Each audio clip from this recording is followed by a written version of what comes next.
चप्पे चप्पे की खबर, बड़ी से बड़ी खबर,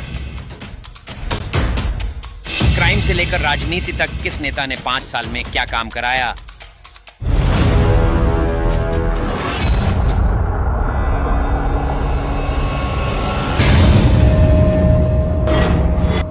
मिलेगी सबसे पहले हर खबर चेंजिंग फ्यूचर न्यूज पर, जो बदलेगा आपका फ्यूचर। हम तो देश की जनता के नौकर हैं, हम वो कर रहे हैं, हम अपने मन से कुछ कर रहे हैं, जो जनता हमें बोल रही है वो कर रहे हैं। हमारे ऊपर रेड की, कुछ मिला जय भीम के अलावा? 15-15, 16-16 घंटे जो कमांडोज ने मेरे ऑफिस में रेड की थी, जो हमें मरवाने की, जेलों में फंसाने की साजिशें हो रही हैं। जो ड्रोन्स पाकिस्तान बॉर्डर पे होने चाहिए थे, वो ड्रोन्स यहाँ लाके किसानों के ऊपर हमले करा रहे हैं। उनसे पाकिस्तान बॉर्डर को खुली छूट दे दी, आतंकवादी भेजो कश्मीर में और पंजाब में और राजस्थान में और गुजरात में। अब हम पूछ ले उनसे कितने पैसे लिए हैं पाकिस्तानियों से, तो क्या मुंह रह जाएगा उनका।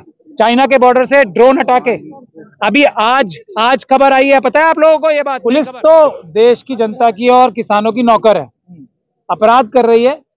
कुछ समय तक अपराधी बचते हैं, लेकिन हर अपराधी जेल जाता है। हरियाणा पुलिस के हर एक सिपाही को हम वार्निंग दे रहे हैं, संभल जाएं। और अपने जो होम मिनिस्टर हैं विज साहब, उनकी या खट्टर साहब की गैर कानूनी आपराधिक बातें सुनकर उस पर अमल ना करें। पंजाब के बॉर्डर को क्रॉस करके जो वो गोलियां चला रहे हैं, वो अगर पंजाब की पुलिस ने उनके खिलाफ एफआईआर कर ली तो क्या करेंगे? वो जो आंसू गैस के गोले वो ड्रोन के माध्यम से हरियाणा का बॉर्डर क्रॉस करके चला रहे हैं, तो वो अपराध नहीं है क्या? ये सब अपराध करना बंद कर दें। भारत का संविधान हर एक नागरिक को, किसानों को, खेतिहर मजदूरों को, ट्राइबल्स को, SC ST OBC माइनॉरिटीज को, हर एक नागरिक को अधिकार देता है कि वो पूरे देश में कहीं भी जा सकता है। मैं एक बात आपके सामने पहले भी साबित बता चुका हूं, दोबारा बता रहा हूं। जो किसान कर रहे हैं वो 100% सही है, 100% मतलब 100% सही है। और जो हरियाणा सरकार अमित शाह साहब के साथ मिलके केंद्रीय जो बल लगा के जो कर रही है, वो 100% अपराध है। किसानों की वजह से किसी को भी एक व्यक्ति को भी कोई असुविधा नहीं हो रही है।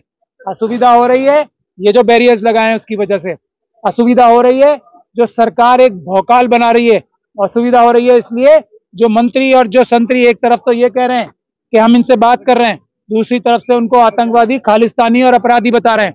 ये कोई भी व्यक्ति जो किसानों के खिलाफ एक भी शब्द बोलता है वो देशद्रोही है, अपराधी है, गुंडा है। अब किसानों को, अभी स्वामीनाथन जी की बेटी ने कहा है ना, वो अन्नदाता है। जिस स्वामीनाथन जी को इन्होंने भारत रत्न दिया है, उनकी बेटी अपने एक पुरस्कार जो उनका स्वीकार करने का समारोह था, उसमें बोल रही है किसान हमारे अन्नदाता हैं। अन्नदाताओं को आतंकवादी, टेररिस्ट, खालिस्तानी बताने वाले खुद आतंकवादी हैं, खुद देशद्रोही हैं। इस बात को आप बिल्कुल साफ रख लें। बहुत सारे फ्रॉड, बहुत सारे जो क्रिमिनल जर्नलिस्ट हैं और बहुत सारे जो छदम इंटेलेक्चुअल्स हैं, वो ये बता रहे हैं कि देश की जनता के पास इतना पैसा कहां से आएगा, बजट में इतना पैसा कैसे अलॉट होगा, ये 10-15 लाख करोड़ रुपए जो खर्च होने हैं किसानों के ऊपर, वो कहां से आएंगे? मैं उसका सीधा सा जवाब दे रहा हूं। 25 लाख करोड़ से ज्यादा, 25 लाख करोड़ से ज्यादा इस मोदी सरकार ने अडानी, अंबानी और दूसरे अपने क्रिमिनल आतंकवादी जो बिजनेसमैन बनते हैं अपने आप को, उनको बैंकों से माफ किया है। किसानों का लोन माफ करने में इनको कौन सी परेशानी हो रही है? पैसा हम लोगों का है, पैसा हम लोगों का है, देश के नागरिकों का। हम कह रहे हैं दो, किसान देश के नागरिक हैं। वो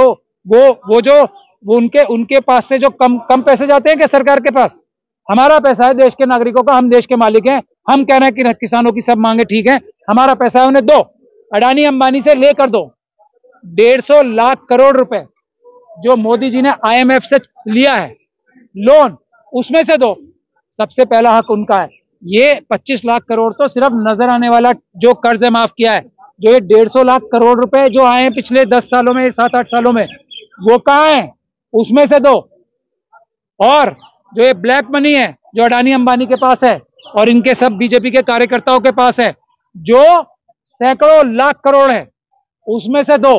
किसानों को देने से पहले कोई सवाल नहीं पूछेगा, जो सवाल पूछेगा वो बेईमान है। हमारा पैसा है, ब्लैक मनी रिकवर करो। 15-15 लाख रुपए जो हमको देने थे ना मोदी जी, हमको चलो 14-14 लाख दे देना, सवाल ये 1-1 लाख इनको दो, किसानों को सबको। चुनाव के समय ही क्यों किसानों को आंदोलन याद आता है? सबसे अच्छा टाइम यही होता है ना, उनके नौकरी तो है प्रधानमंत्री जी, अभी नौकरी मांगने दोबारा आने वाले हैं, कोई गलत बात नहीं है, बिल्कुल सही कर रहे हैं किसान, ये सही टाइम में नौकरी मांगने के लिए अभी तो आने वाले हैं सब जो नौकर हैं, सारे एमपी जो नौकर हैं हमारी देश की जनता के और किसानों के, अभी नौकरी रिन्यू कराने नहीं आएंगे। नौकर के कान कम उमेटे जाते हैं जब वो तनख्वाह मांगने आता है या ये कहने आता है मुझे नौकरी दोबारा दे दो। बेईमान नौकर को कब कान उमेटे जाएंगे उसके, जब वो दोबारा, भाई अब हम कहेंगे ना तुम तो चोर हो, तुमने पिले चोरी की, अब नौकरी नहीं देंगे तुम्हें। सबसे अच्छा टाइम यही है। पर संयुक्त मोर्चा साथ नहीं है ना उनके, सर देख रहे हैं जो किसानों के साथ नहीं है, संयुक्त मोर्चा किसान, मैं क्या कह रहा हूं, जो किसानों के साथ नहीं है वो देश का गद्दार है। जो किसानों के खिलाफ एक शब्द भी बोलता है डायरेक्टली या इनडायरेक्टली, वो देश का गद्दार है। आज जो ये फैसला आया इलेक्टोरल बॉन्ड का, ये साबित कर दिया ना सुप्रीम कोर्ट के 5 जजों ने कि संविधान को तोड़कर, संविधान के खिलाफ जाके ये इलेक्टोरल बॉन्ड्स का ऑर्डर आरएसएस और बीजेपी के लोग लाए थे, वैसे ही संविधान और कानून को तोड़कर एमएसपी नहीं दी जा रही। सर कुछ होता थोड़ा ही है, सुप्रीम कोर्ट ने कभी पीछे कहा है कि लोकतंत्र की हत्या हो रही है, कुछ हुआ क्या सर? बिल्कुल, क्यों नहीं हुआ। हाँ, अभी सुप्रीम कोर्ट ने जब अपने हाथ खड़े किए ना ऊपर 2018 में, जनता ने कहा तब भी थोड़ा टाइम और देख लेते हैं, जनता कुछ देर और ज्यादा, जो बड़े लोग होते हैं ना वो थोड़ा देर से जागते हैं, अब जनता जाग गई है। अब देखिए सुप्रीम कोर्ट ने कितना अच्छा जजमेंट दिया है। अब इम्प्लीमेंट कोई सुप्रीम कोर्ट थोड़ी कराएगी, हम कराएंगे, देश की जनता, देश की जनता। सुधीर चौधरी बेईमान, हाँ बोलिए। सुधीर चौधरी ये कह रहे हैं कि किसानों की मांग मान ली जाए। सुधीर चौधरी बेईमान ना, देश में महंगाई बढ़ जाएगी। सुधीर चौधरी बेईमान, Sudhir Chaudhary criminal, Sudhir Chaudhary criminal, Sudhir Chaudhary criminal जो तिहाड़ जेल में अभी लंबे टाइम तक अब जाने वाला है। क्या बोल रहा है बताइए। वो कह रहे हैं कि अगर किसानों की मांग को मान लिया गया तो देश में महंगाई 30% से ज्यादा बढ़ जाएगी। सुधीर चौधरी का अगर वो 150 करोड़ रुपए वो नवीन जिंदल से उगाने में कामयाब हो जाता तो क्या देश की जो वो है क्या कम हो जाती, महंगाई कम हो जाती। ये जो 25 लाख करोड़ रुपए जिसमें से उसके मालिक ने भी, जो अभी वो मालिक है ना उसका, वो पुराने वाले मालिक भी, जी वाले भी और आज वाले भी, उसमें से 25 लाख करोड़ में से इसमें जी वाले ने कितने माफ कराए, वही वापस कर दे तो महंगाई कम हो जाएगी। सुभाष चंद्रा बेईमान, उसने जो पैसे चुराए हैं देश के, अभी उसके ऊपर जो बैंक करप्सी का, तो सर ये कोई पहली मैं कह रहा हूँ क्या सुभाष चंद्रा जो है उसके ऊपर बैंक करप्सी जब ये खुद बेईमानी काम करने वाले अमित शाह जी बैठे, खुद क्रिमिनल वो हैं, इसलिए नहीं हो रहा ना। चोर मौसेरे भाई, किसानों को रोका जा रहा है, किसानों को आंसू कैसे खुले ठोके जा रहे, कैसे तो चोर जो बेईमान चोर एंटी नेशनल है ना, जो आप मुझे ये बताइए अमित शाह जी को शर्म आती है? जो ड्रोन्स पाकिस्तान बॉर्डर पे होने चाहिए थे, वो ड्रोन्स यहाँ लाके किसानों के ऊपर हमले करा रहे हैं उनसे। पाकिस्तान बॉर्डर को खुली छूट दे दी, आतंकवादी भेजो कश्मीर में और पंजाब में और राजस्थान में और गुजरात में। अब हम पूछ ले उनसे कितने पैसे लिए पाकिस्तानियों से, तो क्या मुंह रह जाएगा उनका। चाइना के बॉर्डर से ड्रोन हटा के, अभी आज खबर आई है, पता है आप लोगों को ये बात, नई खबर, जो चाइना के लोग हैं ना, उन्होंने जो न्यूट्रल विलेजेस हैं उसमें अपनी पॉपुलेशन तो वो कह रहे हैं, असल में उन्होंने अपने फौजी जो गांव है ना बॉर्डर पे उसमें बिठाने शुरू कर दिए ड्रोन। वहां के ड्रोन विड्रॉ करके किसानों पे हमला जो करा रहा है वो देश का क्या होम मिनिस्टर बनने लायक है, या वो क्रिमिनल है, क्या वो एंटी नेशनल है? ये फैसला आप जनता करेगी। खट्टर जी बोल रहे कि तरीका गलत है किसानों का, दिल्ली जाने से कोई नहीं रोकेगा, लेकिन जैसे ट्रैक्टर लेकर जा रहे हैं, अनाज 6 महीने का लेकर जा रहे हैं, वो गलत है। खट्टर जी भी बेईमान है, खट्टर जी है नहीं है? ईवीएम हटाने वाले वकील ईमानदार हैं? हम कहाँ ईमानदार हैं, हम तो देश की जनता के नौकर हैं। हम वो कर रहे हैं, हम अपने मन से कुछ कर रहे हैं, जो जनता हमें बोल रही है वो कर रहे हैं। हमारे ऊपर रेड की, कुछ मिला जय भीम के अलावा? हम 15 घंटे अभी तो सुना ही है आपने, क्या हमारा कैसा समझौता चल रहा है।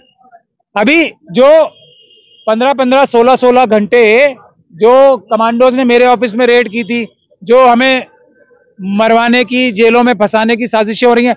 अभी डॉक्टर ऋतु के आंदोलन में मेरे को और एक FIR की थी, आज वो आईओ साहब ही भाग गए, कह रहे हैं हमारे पास आज तो हम बिजी हैं कहीं, आप आज मत आइएगा थाने। तो ये जो पुलिस से काम करवा रहे हैं उनको चोर ना कहूं खट्टर जी को चोर ना कहूं तो चलिए बता दीजिए, बेईमान ना कहूं तो क्या कहूं? क्या अच्छा, मुझे, मैं ये पूछ रहा हूं, मैं कानूनी बात कर रहा हूं, थोड़ा मैं आम आदमी की भाषा में समझाने के लिए बोलता हूं जो कड़े शब्द।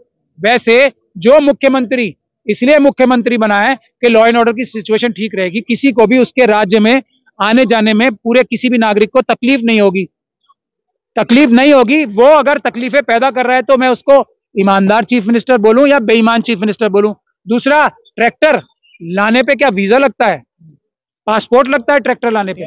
किसानों के पास ट्रैक्टर ही है ना। BMW तो सारी, और मर्सिडीज और मेबैक फरारी तो सारी RSS के और लोगों ने और बीजेपी के लोगों ने खरीद ली। जिनके पास स्कूटर नहीं था आज वो फरारी में घूम रहे हैं, अमित शाह जी के बेटे और दूसरे लोग। तो किसान बेचारे अपने ट्रैक्टर पे नहीं आएंगे तो क्या फरारी में आएंगे? तो जब राज्य के मुख्यमंत्री ही इस तरीके के बयान दे रहे तो कैसे आसान होगा फिर हरियाणा पर? देश की जनता के नौकर, हरियाणा की जनता के और देश की जनता के नौकर ही तो हैं। अब आ रहा है चुनाव हरियाणा का भी, तो मालिक पूछेंगे हाँ भाई बेईमान नौकर तुमने ऐसा क्यों किया? तो ये सब काम जो है ना, मालिकों को जो डराने धमकाने का काम कर रहे हैं वो बेईमान नौकर हैं, वो ईमानदार नौकर नहीं है। इससे ज्यादा मैं क्या बोलूं? सर आंदोलन कितना ही कर लें, किसान वोट तो बीजेपी को देना है ना, इनको हरण करके जाते वहीं है सर। ये आपने देखा होगा पीछे भी। ईवीएम हटा दो, ईवीएम हटा दो, फिर वही सवाल तो वही है। आप किसानों को एक कितना बड़ा उल्हाना और दोष दोगे जिस किसी किसान ने वोट ही नहीं दिया उन्हें। अब तो मैं क्या कहूंगा उसमें, यूपी में वैसे जीत गई बीजेपी, भी ईवीएम से जीत गई। ईवीएम हटा देना। ईवीएम के लिए क्यों जान जा रही है इनकी?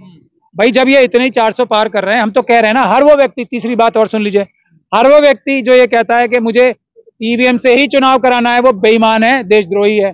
हर वो व्यक्ति जो पेपर बैलेट की मुखालफत करता है वो बेईमान है। किसानों की समस्या हल कैसे निकलेगा? कैसे? सबसे पहला काम ये करना है कि ये बेईमान नौकर हैं, इन्होंने रास्ता ये ढूंढ लिया है कि जनता के, किसानों के, मजदूरों के, नौजवानों के, गरीबों के, किसी का, महिलाओं के वोट ही नहीं चाहिए किसी के। ईवीएम के माध्यम से ये चुनाव जीतेंगे। सबसे पहला काम जो हमें करना है कि हमें ईवीएम हटानी है सबको मिलके।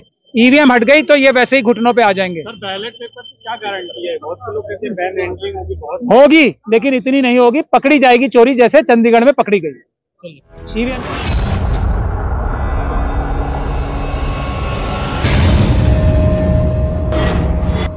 मिलेगी सबसे पहले हर खबर चेंजिंग फ्यूचर न्यूज पर, जो बदलेगा आपका फ्यूचर।